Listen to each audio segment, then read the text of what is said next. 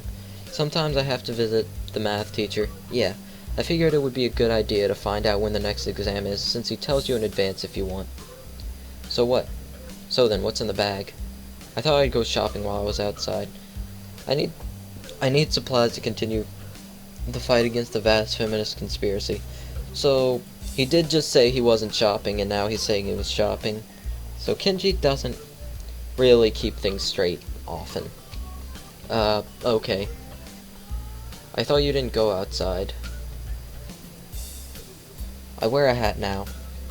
I decide to not point out that he is not wearing a hat. An awkward silence settles between us, and then Kenji breaks it by pushing his door open slowly, releasing a creaking sound into the air that only makes the moment seem more awkward. He sets the bag down inside his room, then closes the door. "I'm surprised you went out of your way to find a test date. Trying to take advantage of an opportunity to study is pretty diligent." "I never study." "Oh. I just wanted to know when the next test day was. I'm still going to take it, duh. I need to know so I know what day I can't afford to skip class. He usually sends out updates on that crap by phone, so I had to step out and check up on it." "And why do you have to go out when you can get it on your phone?" "I don't carry a phone." "What do you mean you don't carry a phone? You mean you just leave it at home?" "Nah, I don't use phones. I have no phone. I have no phone." "Why don't you have a phone? How can you not have a phone? No phone at all. No phone?" "I just don't like phones. Actually, I'm kinda scared of them. I don't know why. I think it's some kind of repressed trauma. But basically, when I hear a phone, I get nervous. It's my darkest secret. I have two theories on it. Either I have some fear of receiving some undefined, ominous, life-altering doom call, or I was beaten with a phone in the past. Beaten so badly I can't remember it." "Beaten in the head?" "Well, where else would I get beaten with a phone that would make me unable to remember it? The ass?" Unexpectedly logical. I feel very depressed now. Sensing this conversation are more or less over, Kenji opens his door again and prepares to head inside. "Yeah, I'm going to sleep, dude. Have a good one. Class is going to start in like 20 minutes. I already did something today. Too tired to go to school." "Hey, you need some lip balm? I accidentally bought 2 because I thought the store had started selling individual AA batteries. Kenji, you're an idiot." "Thanks, but no thanks." "Whatever, man." He swiftly enters his lair, finally letting me go to class. For a change, I'm not among the first ones to come to the morning class. Instead, almost everyone else seems to be here already. I recognize most of my class by their faces now, though the names escape me still. The class goes on lazily. I think I'm starting to get into the rhythm of the school. I've even stopped worrying about taking notes and being overly attentive. The first days I was pretty high-strung in class. Muto finishes his lecture about electricity early, but continues without a pause about the festival. "So, as you know, the festival is on the day after tomorrow. I hope everyone's projects are going to be successful this year. Have a good time, but also come Sunday, please keep the meaning of this festival in your minds. Games and fried food!" Everyone bursts out in laughter, and so do I. "Yes, thank you, Mikado." But what I meant was, the remainder of his sentence is buried beneath the ring of the lunch bells, and everyone starts packing their things. Muto deliberates for a moment, but since almost nobody seems to pay attention anymore, he gives up and sits down. It's crowded in the hallway, or as crowded as hallways in this school probably get. Most of the students seem to be heading down for the cafeteria. Cue Emmy. Hisao! I'm going to make you a one-time only super extra special lunch offer. Emmy's homemade lunchboxes and the privilege of enjoying them in private with two bombshell beauties. Her overly flirtatious sales pitch echoes in the hallway, a remarkable feat since it's full of people. Emmy strikes a very confident-looking pose as though an attempt to one-up her own ridiculousness, puffing out her modest chest and making the V for victory sign with her hand. Sounds delicious. To what do I owe the honor of being invited? You stood there looking really lost and sad, so I thought you could use some company. In reality, I think the reason Emmy is inviting Hisao is simply because he's the only one who was doing the track in the morning with her, so she thought she could befriend him and keep doing so. That is probably the most depressing reason imaginable. So, how about it? You're probably really lonely and would eat that awful cafeteria food all alone otherwise. I think that Emmy is best for Hisao's health, like physical health. I'm kidding. Sure, I'll have your lunch offer, with pleasure. Let's go to the roof. The roof? Why the roof? Because that's where we eat lunch. And if I don't get up there, then she'll probably wander off, and then I just know she'll go hungry because she never packs a lunch for herself. Who will? Come with me. Without answering my question or waiting for a response, she grabs my arm and drags me through the hallways. I attempt to make conversation on the way. Why do you have an extra lunch? Emmy smiles guiltily. Actually, it's yesterday's lunch. I slipped in a run at lunch and forgot to eat it. Huh. The stairway to the roof is a little dilapidated, but it's clearly been used recently. At the top of the stairs is a door, complete with missing padlock. I wonder who the intrepid individual was that removed the lock. Most likely Kenji. Emmy shoves the door open and steps beaming into the sunlight. Suddenly, a tall, dark stranger appears out of nowhere. Standing imposingly in front of us, Emmy flinches back, almost falling back down the stairs. Eek! Hello. Yipes, you scared me, Rin. Wait, isn't she... Hello. Noticing that Rin is speaking to me, Emmy looks curiously at me. You two know each other? I look confusedly at Emmy. She's that friend of yours? Rin has turned her gaze towards the clouds drifting above the school. I didn't know you knew this person, Emmy. The awkward silence lasts only for a few seconds until Emmy lets out a tiny giggle, shrugging the coincidence off. I invited Hisao for lunch. If you know him, that's just better. Oh, does this mean I don't get food? Or did you invite him for lunch without the lunch? Neither. I have food for 3. Nice thinking. They walk to the other end of the roof while I stay at the clock tower for a while, taking in the atmosphere. There's nobody else but us here. I guess the roof is not as popular as it is in other schools. A few rundown benches and tables are scattered around the edges, perhaps in an attempt to make the rooftop look less desolate. The small pebbles covering the roof rattle beneath our feet. I peek through the chain-link fence to take a look at the school grounds and beyond. Students are strolling in pairs and groups around the quadrangle and at the cafeteria. A few delivery trucks are driving past the school towards the convenience store nearby. Somewhere a watchdog barks at a passerby. Somehow when I look towards the town center, the small town feel strikes me very strongly, almost palpably.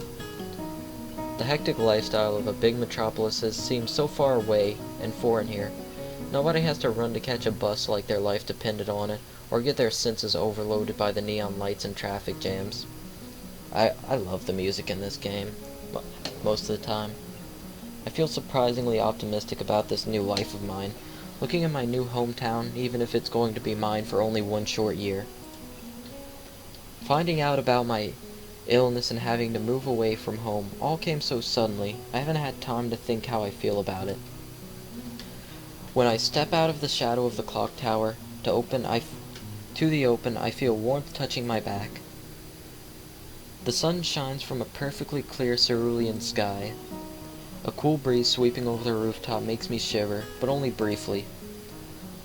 The wind carries the scent of trees and flowers, not smog and car exhaust like it used to just a few weeks ago. Emmy settles on a bench with Ren in tow and produces one big and two small lunchboxes from her bag.